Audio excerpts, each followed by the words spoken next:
Warning: the following podcast contains violent scenes that may be unsettling to some listeners. Listener discretion is advised.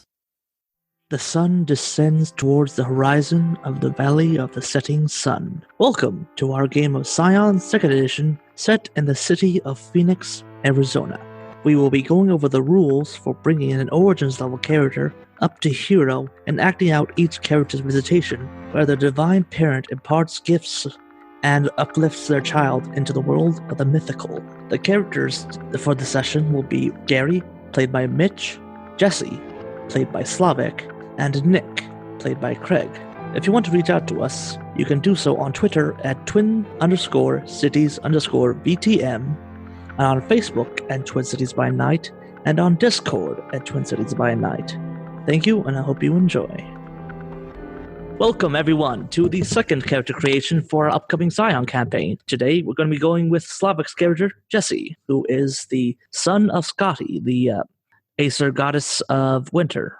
All right, yeah. So my character's Jesse Halvarson. This sort of tenacious survivor type of guy, basically just trying to go through life without getting beat up too much. Well, trying to scratch up any money he can, doing any unskilled labor he can do. All right, so we're going to start off with the like we did last time. We're going to start off with the mechanics of the character creation. Then we're going to start role playing out Visitation, where Skadi officially doesn't recognizes you as her son. All right. So we're going to begin, as always, like we did last time, with the callings. So you have a total of 3 callings, and you have 5 dots in the callings. So you have to put at least 1 dot in each calling. So you can have it like 3-1-1 or 2-2-1 for arrangements. All right. So my first calling is going to be Warrior. So yeah, which matches the Skadi's. Yeah, it does, and I believe I'm going to put 2 dots in there. I believe he's more like Jesse's a fighter. Gets into fights relatively often. He's got like 5 dots in close combat, like into brawls. And he's the type of guy to just really in your face about things. So I think that fits. Now, let's see some other callings. I feel like he'd be more of a sort of strong type of figure that is difficult to sort of topple. And I think I'd put like Guardian as another calling. He's basically someone who's impossible to put down. So if he ever like guards something, he would be there and he would be just taking the hits, being on the front line. That's how he does things. I put at least 1 point there. And for the final one, I'm a bit stumped. I'm not really sure what would fit him. He's definitely not a judge. He's not charismatic enough to be a leader, nor does he have the presence for it. He's very composed, I guess. But I wouldn't really call the way he acts like sage-like. Do you have any recommendations, Quinn? Maybe Hunter, perhaps, or something? Yeah, I think Hunter's all right. Definitely works with him. I'm going to just put 2 dots in there, which basically means all my dots are distributed. 2 in Warrior, 1 Guardian, 2 in Hunter. All very militant, which sort of makes sense, with the Acer Norse pantheon, which is all about fighting. All right, so that's 2 dots in Warrior, a dot in Guardian, and another 2 in Hunter, would you say? Exactly. It means he's like a very sort of aggressive, focused person. I mean, I guess we've seen, especially in the first episode. All right, so now that means you have basically 4 knack points, quote unquote, to put into one knacks. And if you want, you can get an immortal knack for 2 only in either Hunter or Warrior, and they cost 2 knack points. So basically, instead of getting 2 heroic knacks, you can get 1 immortal knack. Yeah, I get it. There we go. All right, so let me check Immortal Hunter. Yeah, I might just read them out for you. All right, so there's always there. Anyone of a lower tier cannot escape you. You can always find them and track them down. Interesting, but I'm not really sure Jesse would be the type to have this. Perfect camouflage. You blend in seamlessly with your surroundings, granting +3 enhancement to avoid notice by the person you're pursuing. It's all right. It's all right. But this one I like. Relentless. When you pursue or hunt a target on a massive or of great scale, chasing targets across dimensions, hunting mountain-sized titan spawn, imbue a point of legend rather than spending to invoke your legendary title as a feat of scale. God damn it. That's a lot of words. What that basically means is that we haven't really made legendary titles yet. So Yeah. I would say that that'll come later on in play, it means that you're Jesse, the hunter of hounds or something, that you could say that you have a better chance of because it's in your title. That's what you're known for. That's your legend. Yeah, for sure. And then there's send a pack. Send the pack, which is make a next skill roll on a success. Designate a target that you can see with unaided sight. Friendly characters you designate up to your legend can pursue them without ceasing at no increased difficulty. That's also an interesting one. And let's see the warrior ones. Okay, so here we have Army of Fun. 1. When you fight outnumbered, you do not take any penalties or increased difficulty. You gain half your legend rounded up as an enhancement to all attacks as long as there are more opponents present than you in your band. When fighting a greater force as a feat of scale, invoke your legendary title and imbue legend instead of spending it. Not bad. I like the Army of One. Hurl to the moon. Imbue a point of legends instead of spending a legend to lift and throw object with a size rating higher than yours. When performing a brute force feat of scale, objects thrown this way can also be hurled to medium range. Outside of throwing a huge object, this snack allows you to make all thrown attacks at long range, regardless of the range attack on any weapon. Your rolled attack is normal for thrown. So if you choose pick this, Jesse will literally be able to pick up a car and hurl at something. I mean, very impressive. I like it. Then there's perfect defense. Once per fight, declare that an attack made against you by the enemy of the same tier or lower does not affect you in any way. To do this a second time, spend momentum. This may not be used more than twice a fight. I like it. It's very Jesse, like just ignoring an attack. I'd even say that, they gets hit by a car or something. It just ignores it. But yeah, so it has to be the same tier or lower. So say a god decides to squish on you, that they can't block that. Yeah, no, that's true. I feel you're fighting. And then finally, they're everywhere. Yeah, they're everywhere. The field you are fighting in becomes divine territory. When an enemy enters divine territory, you have the option to make one attack against them, regardless of which range band they have entered, and which may not be boosted by any knacks that allow you to make extra attacks. You use this ability even if you have already taken your action this round, and may do so no matter how many enemies enter your divine territory. But you may make only one attack per enemy. All right. So if I read that correctly, that means that you send up like a boundary, and anyone who gets into that boundary, you got to hit them first. Yeah, exactly. That's interesting. It's like whenever an enemy enters it. Could technically use snacks that boost strengths of like a single attack, make it stronger, I guess. So yes, what are you thinking for any immortal knacks for Jesse? I think I'll take perfect defense for him, honestly. All right, so make a note of that on your sheet. So you're picking perfect defense. So that is 2 knack points, quote unquote. 2 points. So now you can either pick one more immortal knack, or you can pick 2 regular knacks. Yeah, I'm right now looking for the regular ones in the book. There we go. Knack skill. Choose the most appropriate skill, of course, as usual. Creator, Guardian, or Hunter. All right, so Hunter has Apex Predator. When a target of lower tier who you have been pursuing attacks you or otherwise attempts to hunt you, in return, increase the difficulty of all stunts they apply against you by 1. I like that one. Eye in the Blind. Spend momentum to invest a fraction of your power into a small token. Place this token anywhere in a field you are aware of. For as long as it remains in place, you have the power to absorb the going-ons in the field, yada, yada, yada. Not really all that interesting. Internal compass. You precisely know your direction. Keen-eyed Predator. When you enter a field, you can extend your senses to determine what might await you. You can ask one question. I remember we used that one a lot. That was really strong. And Most Dangerous Prey. Choose an enemy to be your quarry. When you pursue a quarry, gain plus enhancement to all rolls made against the target. Yeah, so basically it just boosts your hunting. Silence in the Woods is basically increased stealth in based detection based on hearing and sound. And there's Worrying Hound. All right, and Worrying Hound is really interesting, is that you don't take any increase in difficulty to track down your target, even if they were to take flight, hide in a body of water, or attempt to disappear. And Interesting. Just letting yeah, you know that Mitch's character, he made sure to take an immortal knack for a hunter, which basically I believe it was always there, always by your side, something that lets him know whatever his prey is. Oh yeah, that one. Yeah. So just letting you know, so there's not as much overlap. Okay, that makes sense. I'm just gonna look at the warrior ones before I make a decision. All right. There's So the you can also biggest- pick Guardian. Oh yeah, that's true.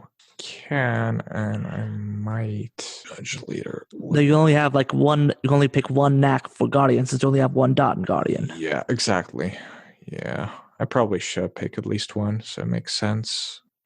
Guardian has Fortress. At the start of a combat scene, roll your knack skill with one enhancement. Gain the following stunts, which you may spend the resulting successes on. Each time you successfully defend, which is when an attack targeting you does not hit. Okay, so get out of here. A target you are protecting immediately makes the disengage action. Second wind, heal a bruised injury you have taken, including injury sustained by your armor. Oh, that's interesting. So you could basically not get hit and then heal because you don't get hit. Exactly. That's interesting. Make one additional attack this roll against an opponent that attacked your charge this turn. All right. So you have to choose a person to protect with Guardian Knacks. And then it sort of works off of the person you're protecting. Then there we have the knack, a purpose. Dedicate yourself to an ideal of your choosing. When you take action to defend this ideal, gain +1 enhancement to all applicable rolls. Interesting, but not really Jesse's thing. Sentinel, choose a person, blah, blah, blah. When you guard your charge, you both gain +1 defense, as long as you stay in the same range band. +1 enhancement to keep track of or defend your charge. All right. Talisman, bless an object, make an skill rolls. If any successes are achieved, grants the bearer 2 enhancement rolls made to defend or protect against a particular person, thing, or situation as defined at the time of the blessing. If you're making a talisman for your charge, you don't need to roll. Interesting, also not really that much thing. Vigil, when you stand guard, you do not need to eat or sleep as long as your vigil persists. That would have been nice in the last story when we were guarding the cattle. Well, yeah, but you weren't a full-on Scion yet. Yeah, it's true. Still, it's nice to know that even though it seems niche, there are situations where you will use this. And a warning, you sense the presence of danger before it emerges. I know. I like the Fortress one. I'll take Fortress. All right. So make a note of that, and then I believe you still have one more knack you can pick. Yeah, or it has to be Hunter, I think. Yeah. Okay, so I think, did Mitch take Keenite Predator? Do you know? I can't recall. He might have taken it earlier, like it was for Mortal. Yeah, I think he had it before. I'll take Apex Predator. All right. Do we keep the knack we had before as well? Yes. Oh, okay. So I'll also have the biggest threat, I think. Yeah. All right. So we have Perfect Defense, Fortress, Apex Predator, and from before, the biggest threat. All right, yeah. I believe actually in the new rulebook it says most dangerous prey. Oh, it's possible. Or that could be misreading. I can't remember. Never mind. It doesn't really... Well, it's matter of bookkeeping. Yeah, because, it makes sense because when we originally played this, we were playing with the like pre-released version or something like that. So, some editing changes might have happened. Yes. Still the same effect, though. Same effect. Yeah. All right. So that's all of your knacks picked. And you remember, you can have... How many knacks do you have total? 4. Even counting the one you had from before? Yeah, including the one I had before. 3 with the ones I have now. Oh, yeah. All right. So did you... I forget. During character creation, did you pick either the bonus knacks or the bonus birthrights? I'm not really sure if we even got a choice. I don't have any birthrights here. I knew... I have birthrights for points of, but... Oh, all right. So that means essentially back then... Well, it means... Well, you didn't have... You picked that back then, so I guess now you get 11 points to put into your birthrights if you want. Oh, bloody. That's great, because this is going to be... Okay, so Like I said before, or rather before we started recording, I wanted to have a creature, and what I wanted to have is a snake, because Skadi, my sort of mother, was the one who placed the snake above Loki when they chained him up, and was the snake that kept dropping venom on his forehead, I believe. I believe it's actually in his eyes, and so Yeah. and so that's why like the legend is that whenever the poison would get into his eyes, he would thrash around, causing earthquakes. Exactly. All right, so yes, now we're moving on to birthrights. What I would really like to know is how many points would you think the snake would be? That depends on how smart you want the snake to be. I'm seeing, creature possesses modest power, yada yada yada, 9 dice in their power. Primary pools. I'd say it'd be like 4 dots. So you want like a giant snake, or like something along the lines of Jormungandr? Or not that big, obviously, but like a giant snake. Big, but I guess it'd be big. But I suppose if you want, you could say like it's a shapeshifter. I'm not sure if I want. Yeah, a shapeshifter snake would be interesting, because I still wanted to have it like on my person. All right, so that definitely sounds like something that'd be a 4-dot creature. Mm-hmm. All right, so let me check the rules. Oh, people were getting into the homebrewing part of this. Yeah, this is like you have to massively work with stuff. And luckily, this system is simple enough that we should be able to do this quite easily. All right, so let's see. So yeah, so a 4 dots, a creature would be powerful. So say, for example, a size-changing snake, that's quite poisonous. Mm-hmm. These creatures have 12 dice in their primary pools, so I would allow that, yes, for 4 dots. If you wanted to say make it intelligent, wait, how smart is the snake, would you say? I'd say it's smarter than me. Okay, so that's we get away with that. Just a 1-dot snake then. That's sad. All right, so aside from the size changing and the venom, it's just a snake. It's not like I'd say could I also like put dots in mentor and make it like both my creature and a mentor? That we can actually do. I think that would have to. I think we could do that, but then we have to like make it clear delineations between what exactly is your guide exactly. Who is a snake? Yeah, that actually does make sense. I guess we can make things up, but I just assume that maybe it's a descendant of one of the snakes that tortured Loki. All right. And it basically tries to sort of drive Jesse towards a more pragmatic path of like always choosing, for example, like the lesser evil, or choosing how to do this without basically explaining him that his actions have certain consequences, and since he's so powerful, what those consequences are going to be. Who's he going to hurt? Who's going to gain from this, and trying to sort of let's say Jesse's not very bright, but he is pretty decently cunning, but he's not very manipulative. So he's trying to sort of help him with manipulation and sort of almost making like him understand when he's being used and when not. So someone who basically says, that guy's trying to use us, how I do it, almost. Mm-hmm. All right. Yeah, exactly. Right. Interesting. And let me see. Guides, benefits. All right. So I'm not really sure how many points I should put into him as a guide. They put example guides there, but I'm not sure what exactly. So basically, the more dots the guide has, the more it can help you with. All right. Okay. Yeah, that makes sense. It has like. So I would say, like, for example, the guide stunt would be to aid you in manipulation rolls. Yeah. So make sure to write this down in like a separate sheet or something, just so we can keep this. I'll have it. Guide snake. And I'll just write in the text document. So I'll say for a guide stunt, I'll say you gain an enhancement equal to however many you roll based for any manipulation rolls.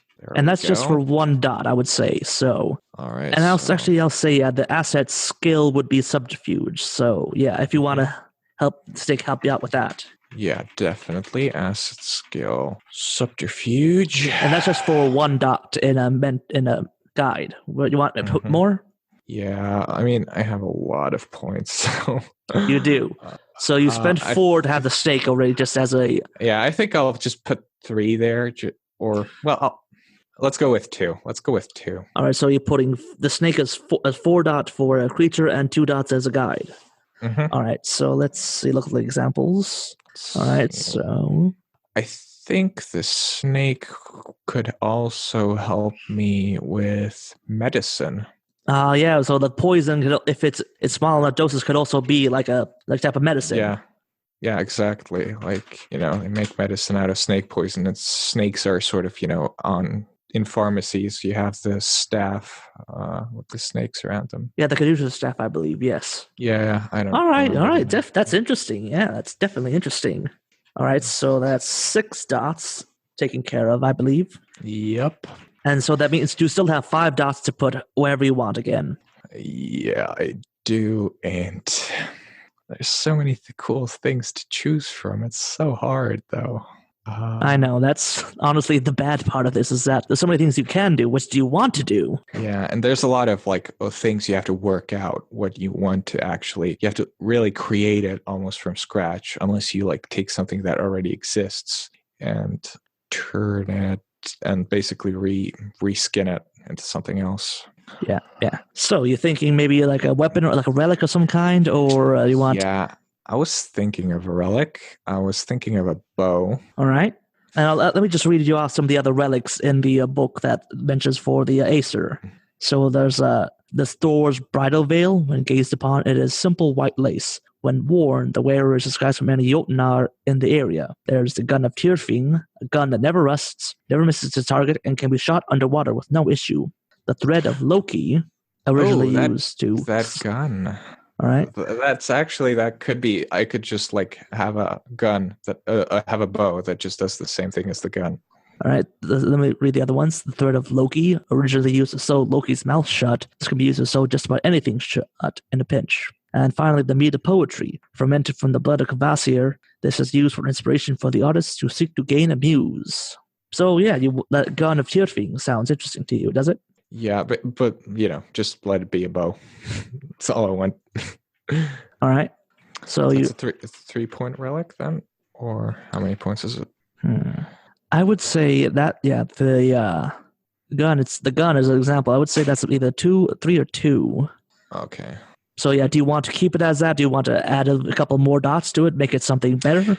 Yeah, I would actually add to it. Because the book actually offers Tyrfing, the sword itself, as a 5 dot.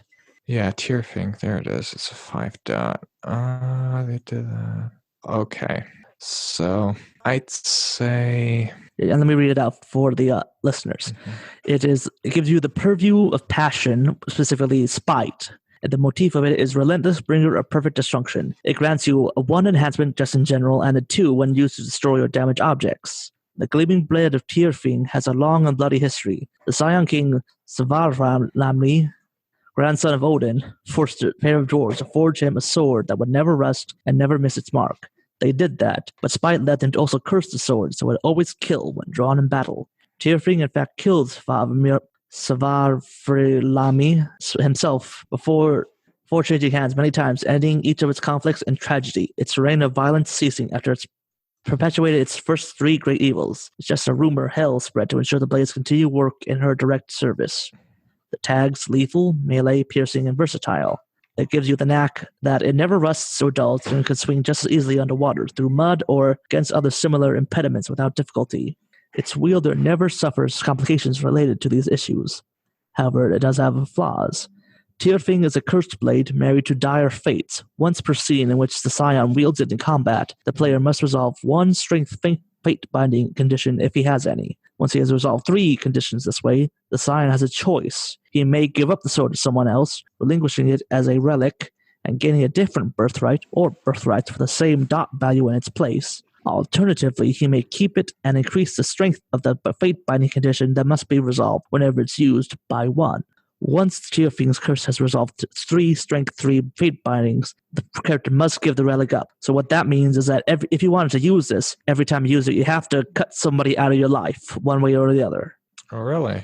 Yes. Damn. Yeah, Tyrfing's wow, I really wouldn't use that. All right, so you would how so that you say go back to the making us a week other. Making the bow. Yeah. All right, so you want something similar in a way that's less, horrifying. Yeah. I was thinking since Skadi is the goddess of winter, maybe have it an arrow or bow that whenever it shoots an arrow, it sort of turns the area around it like sort of cold into ice. Ah, I see. So yeah, that sounds like it would definitely grant you a purview. So I would say like that grants you the purview of frost. Mm-hmm. And then, all right. So what do you think the motif? Like, what phrase would this bow be? Like, the bite of winter or something like that. Oh yeah, it'd be something like cruel and merciless, just like winter. All right. So yeah, definitely sounds like it's something that we shouldn't really use just out of, in a friendly competition or something. I definitely want it to be something because, even the Aesir were scared of Skadi because she was the goddess of winter, because winter doesn't care whether you're a god, whether you're a human, whether you're an animal. It just is. And if you're not prepared, it's going to kill you because you're going to get hungry, frostbite, or everything. So I want it to be like very broad effect where you can't really pick or choose. It's not really going to hurt the user, but it might hurt like his loved ones. Or I would say like, if you draw the bow, then like the air around you will like start to freeze over. Yeah. It might like kill the crops in like a long radius or something like that. They'll just freeze. So yeah, that almost sounds like a flaw that would definitely. So yeah, that definitely say that's a flashy thing, but just that, and that literally, like, whenever you use it, it like cools the air down. Mm-hmm. Air cools. I guess it could be like a limiter to the weapon. Like you can't just draw it and start firing arrows with it. You have to actually like mean it when you use it, because if you use it too much, it's just going to get too cold. All right, yeah. So I'll definitely say that's like a flaw. Is that the longer you use it, the colder the air around you gets. Mm-hmm. Yeah. And that also that is a part of the. So let's say, yeah. So I would definitely say that definitely sounds like a very powerful weapon. So I'd say that gives you like a, let's see, like a +1 just in general enhancement when using it, and like a +2 for like, wanting to kill something.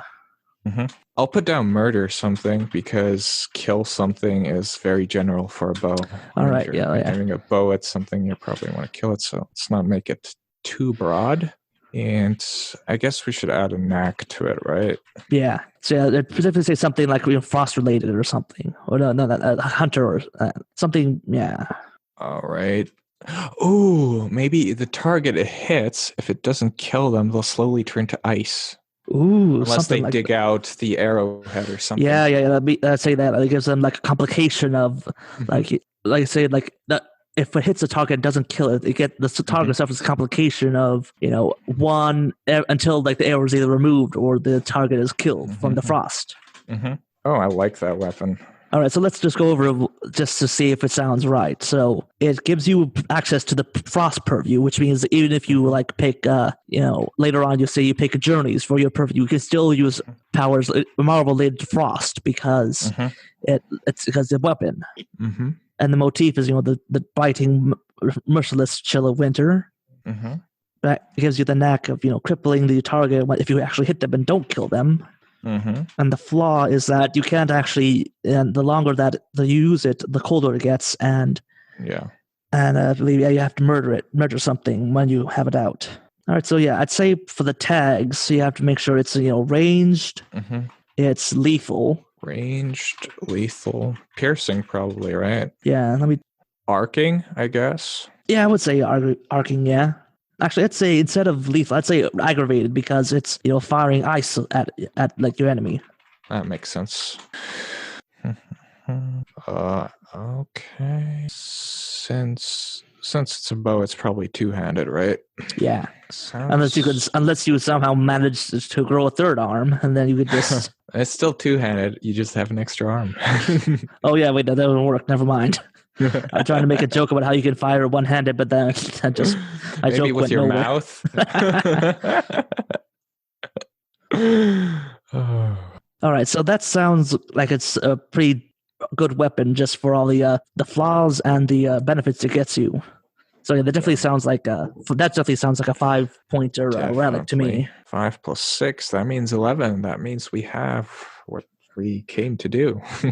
All right, so that's finally the birthright stone with. Now we go on to one last thing, the purview.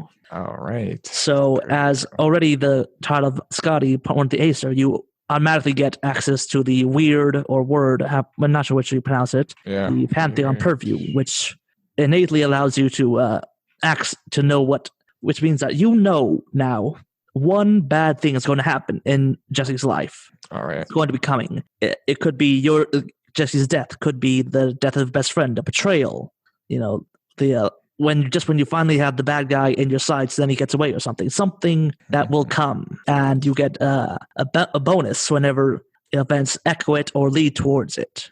All right. And if you try to fight it, then things go against you. Yeah, can't fight fate. And so then we have to pick one more purview that Skadi would have, which can be from Earth, Epic Dexterity, Journeys, Order, or Frost. I mean, I did say that Jesse has a bike, if I recall correctly. It's been quite some time since I believe you said so, yeah. So I'm just going to put Journeys down there for now. All right. Feel like it fits him well. So, yeah.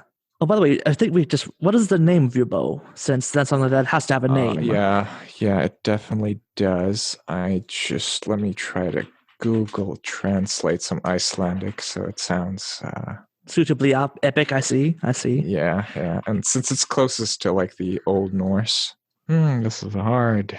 God damn it! Frost means frost.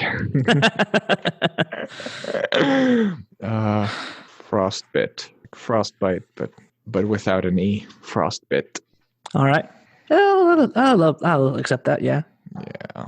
All right. So you picked the Journeys for your purview. Mm-hmm. All right, so for the innate powers, you get just from picking it, you have an unfailing sense of direction, allowing you to find a route that leads to any point in the world as an unrolled action, unless its position is obscured by magic. You can sense the presence of an axis mundi or other gate between realms of existence from however many points of legend you have miles away. Mm-hmm. So yeah, since you're just beginning as a Scion, you get one dot of legend. Right. Axis Mundi. Yeah, where is my legend? Where are you? There we go. Right. All right. So for legend, you can increase it only if you complete one short-term deed, one long-term deed, and one band deed. So once you complete all three, any trio of those, then you increase your legend by 1. Okay, so even if you do like 3 short deeds or 3 long-term deeds, unless you do a band deed, you don't get anything. All right. Okay. So yeah, that definitely encourages players to work together for stuff. So that makes sense. All right, now we'll have to figure the deeds out later. All right, so yes, now I will say you get to pick 2 boons, which are specific powers that you get from either Weird, Journeys, and since you picked the weapon, I would allow Frost. Mm-hmm. 2 boons. Where are you, boons? All right, so for Journeys, I'll list them off for you. For Journeys, there's the Chariot of the Gods. Cost, imbue 1 legend, duration 1 scene, subject 1 vehicle, range, close, action, reflexive. You imbue a vehicle with divine power, raising the scale of all speed-based actions taking with it by 1. Opposing characters that try to steal, damage, or otherwise impede your chosen chariot face a +2 complication. Here there be dragons. Cost, imbue 1 legend. Duration, indefinite. Subject, 1 character. Range, medium. Action, simple. You strew objects before an enemy's path. Anytime they roll to travel or navigate, the story guide inflicts a +3 complication on the roll. Parades in the way of the morning drive. Flights delayed by mechanical troubles, and so on. If the character is attempting to move across difficult terrain that already exists, your curse also increases the difficulty of their movement actions by +1. Unbarred passage. Cost 1 legend, duration 1 scene, range medium, action reflexive. You can negate a single complication that obstructs your travel. Locked doors open at a touch. Traffic parts around your car and rough patches of turbulence disperse as the plane you're on flies through them. This benefits not only you, but any other character traveling with you. It's really interesting because my subterfuge special ability is breaking into places. All right, so now here are the boons for Frost. Also, since as an innate power, since you get it from the weapon, in the innate powers, you never suffer from harm from extreme cold, nor difficult terrain or complications due to snow, hail, or ice. You may walk over water or even clouds as it turns to solid ice underfoot long enough to support you. All right, so the first boons are Cooler Heads. Cost imbue 1 legend. Duration 1 scene. Subject multiple characters. Clash. Composer plus legend versus presence plus legend. Range medium. Action simple. When tempers flare and action comes before thought, you can cool things down. This boon can be used against characters engaged in combat, intense argument, reckless decision-making, or similar emotionally agitating scenarios. They grow cold-hearted, almost emotionless. Whatever they were doing, they stop and won't return to it for the rest of the scene. They'll walk away from brawls, take a moment to reconsider whether they should be having an emotional argument, take time to think their plans through more thoroughly, or similar. They can still defend themselves if others try to harm them, but will not initiate any kind of hostilities. Flash Freeze. Flash Freeze. Costs you spend 1 legend. Duration instant. Subject all enemies in 1 range band. Range medium. Action simple. You can drain away all the heat of the world, icing over landscapes and freezing enemies from the inside out. Roll this as an attack, using your highest power attribute plus occult. It has the bashing, piercing, ranged, and shockwave tags. All water in the targeted range band is also instantly frozen solid. Ground becomes ice slick, difficult terrain, as well as other environmental changes such as bodies of water freezing over or pipes bursting. Then there's Glacial Pace. Cost imbue 1 legend, duration indefinite, subject 1 character or multiple trivial characters or multiple objects. Range, medium, action simple. Things slow to a halt as you strip away the speed of the world. If you use this boon on a character that has scale with regard to speed, like a cheetah or a Scion using a feat of scale, their scale is reduced by 1. Characters without scale add +2 difficulty to all rolls based on physical speed. This boon can be used against all the trivial opponents in range for free. Alternatively, you can slow any number of moving objects of the same general type within this boon's range, reducing their scale with regards to speed by 1. For example, you could use traffic to a grinding halt by slowing all cars in range. That one also sounds pretty interesting.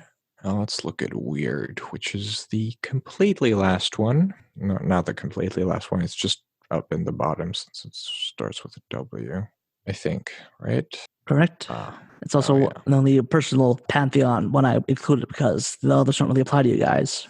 So it's cast the runes. Once per session, you may perform a divination by casting runes etched onto stones, strips, bark, or other objects in a ritual that takes a handful of minutes to complete. Story Guide gives you a lead or a clue about what will happen in the near future, what they expect to happen in the current session. If you use a boon or marvel later in the same session and the story guide agrees that it will help in bringing about the foretold events, you may draw on the divination to waive the cost of imbuing or spending a single point of legend. Each use of this boon only provides this effect once. Not bad. Spin the thread. Use the art of Seor to lay a blessing or curse on another character, entering into a ritual trance that lasts 1 scene and envisioning their future. You predict a specific triumph or downfall the character will face and impose a condition that represents this destiny on them. If an action is likely to bring about the foretold fate, the condition provides enhancement too. Actions that struggle against this destiny have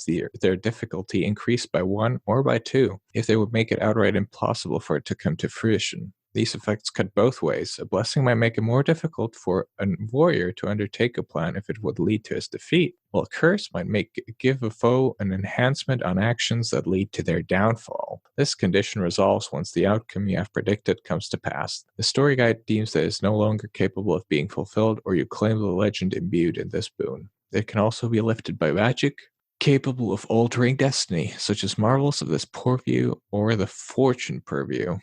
Interesting. All right. So, yeah, you can make things travel faster for you, use ice, or look at the swing on the threads of fate. Yeah. I get 2 of these, right? Do you have to pick 2? All right. So, let's see. I think I'll pick Glacial Pace, which is the one that slows things to a halt as you strip speed away from this world. All right. And from the journey one, I had my eye on one of them. Actually, I had my eye on several, but So yeah, you were thinking of either Unbarred Passage or Here There Be Dragons or Chariot of the Gods? yeah, I mean, I liked Chariot of the Gods. I think I'm gonna pick that one. All right, so basically that means is that you can literally pick a vehicle and make it much faster. Yep, gotta go fast. That's actually pretty interesting. So yeah, you make yourself faster and you make others slower. Yeah, exactly. Not bad. All right, so that should be the very last of all the character creation things. Yes. So for spending and imbuing Legend is a bit like willpower in the Darkness games. Is that if you imbue Legend, it means that it's used up for that scene, and after the action's over, then you will get it back. If you spend one Legend, then you're out of it until you do either a sacrifice or fate binding to recharge it. And now, once per arc, you can make a minor sacrifice, say, offering a meal for the gods, offering a drop of blood for the gods, or something small like that. Mm-hmm. After that, you have to do something significant, like stealing like a sacred cattle from another pantheon to sacrifice to your pantheon, or murdering someone and as a sacrifice. Yeah, Acer left to do that. Or you can subject yourself to what's called fate binding, where you would decide what another NPC, what their relationship to you will be like. So say someone who already doesn't like you will actually do something about their dislike of you. Someone who already likes you will actually start to act on it. Any kind of thing like that will happen. And the more you rely on that, say the more your enemy gets in your way, or the more you get involved with another person, the more legend you can get from that. So yeah, we don't really have to worry about that till you decide to do that. So that'll be something for later. So now, finally, we can get on to the role-playing part of it, where we decide, act out your Visitation, where Jesse finally gets all this, magical stuff. All right. Okay. It has been a while since you went on with your adventures with the other members of your band, with Hassan, Nick, Alia, and others. So it's been a while, and there's something inside you that feels restless. It feels uneasy, and you're not sure why, but something tells you just go north out of the valley of the Phoenix area. Well, I got the itch again. Guess I gotta take my bike and go north. So you head north, and as you leave the desert and the heat of the valley behind, as you go higher and higher and higher up in elevation, and eventually you make your way to Flagstaff, and it's a different climate there than the main valley. Instead of the desert, there's pine trees, hills, much cooler. And as you get there, the cool air almost feels right. It feels almost like a weight spin that's been on your skin for the whole time, just sort of been lifting slightly. There goes the last of my gas money. And so you drive up, and eventually you get you drive through town, and again, that feeling like you're heading towards something. It keeps drawing you forward and forward, and eventually you get up to this trail that goes up towards the mountains nearby. And at their peaks, you could see there's snow on the very tops. And again, even though that there's a chill in the air, it's a early frost has come to the town. It doesn't really bother you. It just feels more like a nice warm breeze almost, paradoxically. Mm. And as you reach the base of the mountain, and you find you have to climb it. And sounds perfectly reasonable. Shush, it's a mythology. We'll get into this. You go along with it. Of course, that's why I said it's reasonable. Just feel the urge to climb this mountain. So yeah, you just start climbing, and as you climb up higher and higher, the chill gets colder and colder. Actually, a bit unnaturally so, because even though it's there's snow around, it starts to feel like you're a much different place. It's colder than it should be as you get higher and higher. Eventually snow starts to fall around you, and eventually you can't really see the ground anymore. You just sort of come lost in this, between the rocks and the wind and the snow. And eventually you trudging along, you see a woman, standing in the snow.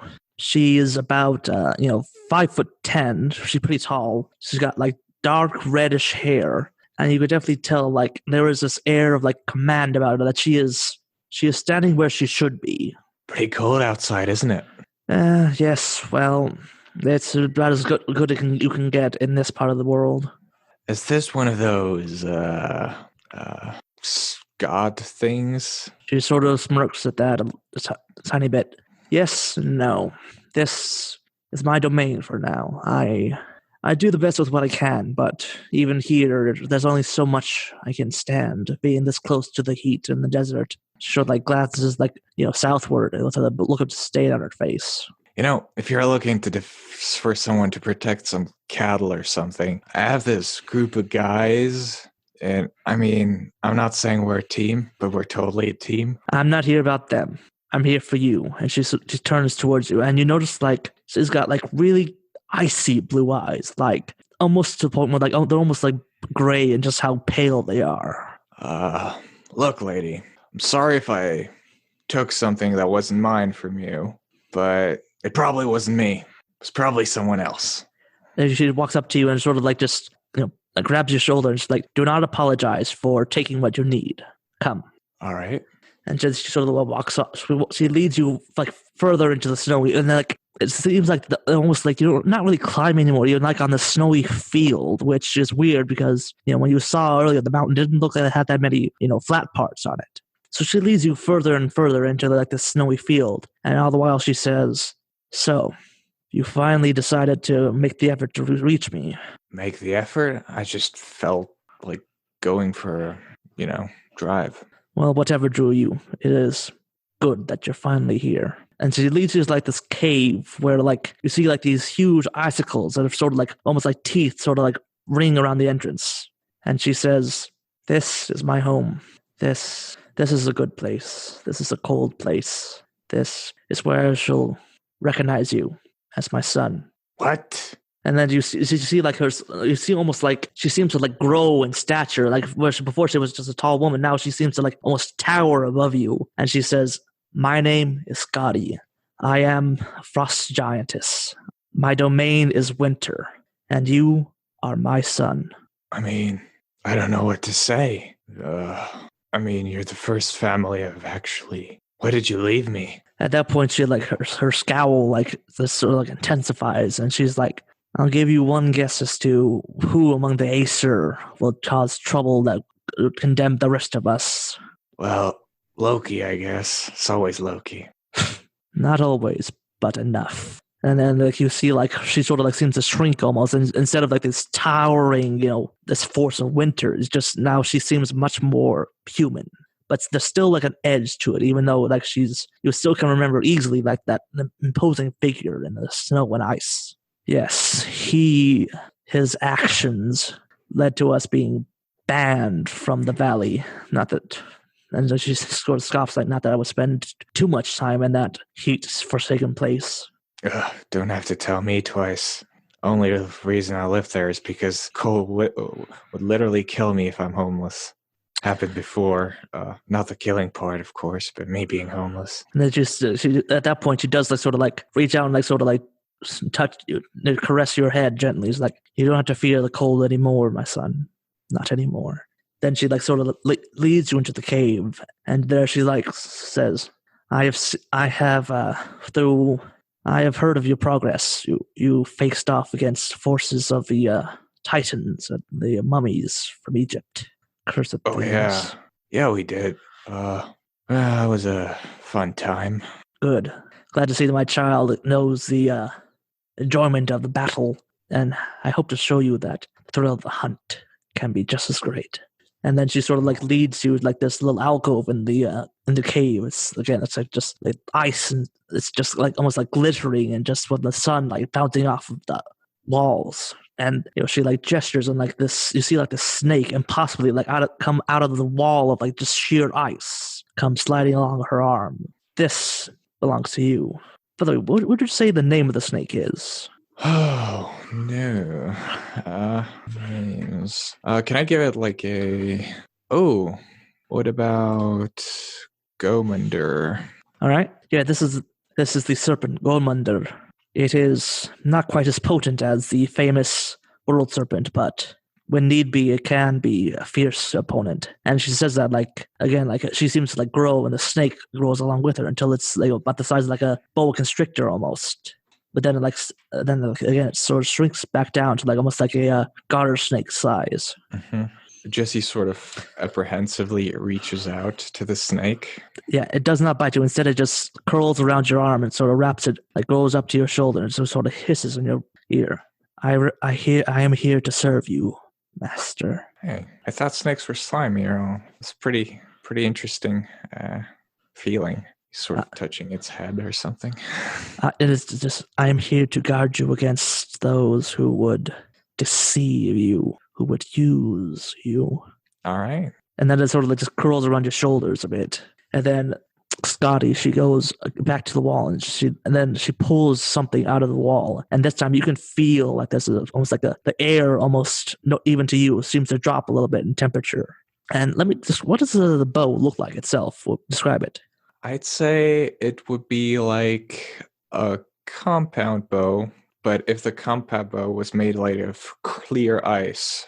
And I think it would actually, even if you wielded it, even if you do have the frost purview, you could feel that it's cold and might actually feel pain. It might not actually hurt you, but you would feel actual pain from wielding it.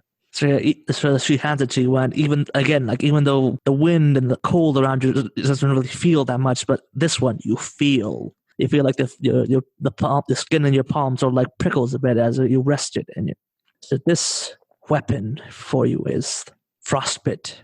It is a powerful one.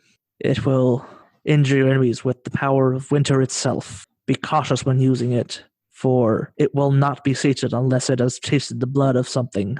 Oh. So, okay. Be careful with it. It is not a simple trinket I gave to you. This is your power. Guard it well.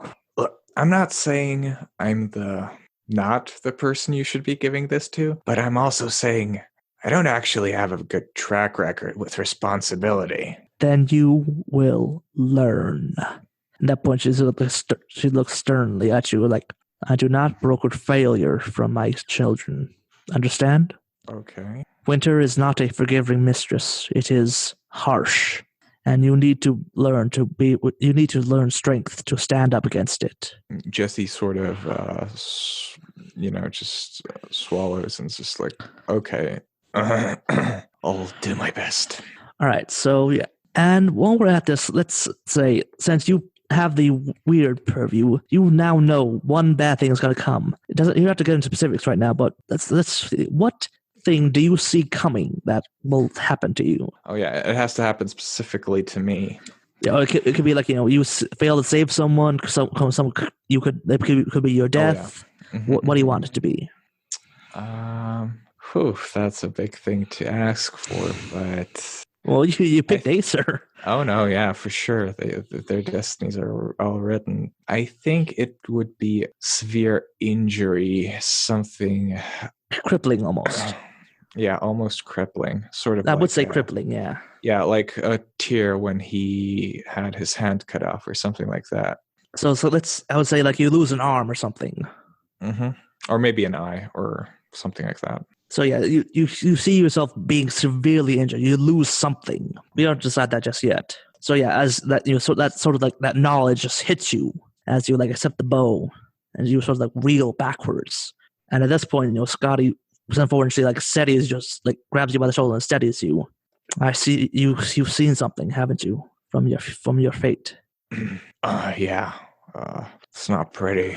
It never is for us, but. Hear this, and she sort of braces herself. Not even Ragnarok, not even all fates are not known, not even ours. She's I myself, my fate is unknown for Ragnarok. I'm certain Odin might have found out some time during the centuries. I have not been told what it is. Do not let fate dictate what you do. There is always something that comes afterwards, and even if it means the end, you will go out and you will face it with strength. All right. Yeah, I can get behind that. Good.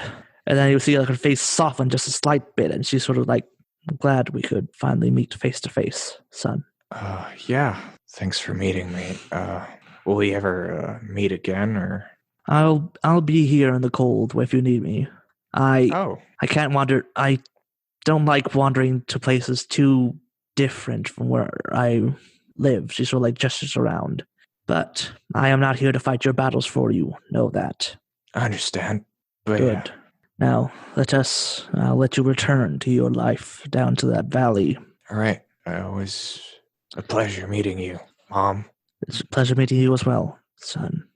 And she sort of like just sits down in the cave, and you just wander off into the snow again. And after like amount of time wandering in through the ice and snow, you like find yourself climbing back down, and eventually you get back to like pine trees, and the warmth of the sun hits you just like a sudden shock to the face. And there you look again, like you turn back and you look at the mountain, and again like there's not seeming like there's any place that could be to house like a big snowy field or cave there. So yeah, now you have the snake wrapped around you and the bow in your hands as you walk back to your vehicle. How do you feel about the open road, Gomunder? Sounds okay. All right. Just keep me away from eagles. They are not very tasty. I'll make sure. No eagles hurt you. Just hide under my jacket if you need to. All right, and it goes underneath. And any last thoughts about this? Oh, I really like this. I like Skadi. I like Jesse. I generally like ice stuff. All right. Oh, hello again, folks.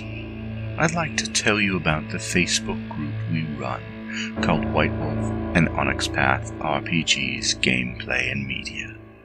Have you ever wished you could have an easy way to find gameplay videos and podcasts, or just media in general that deals with your favorite White Wolf role-playing games?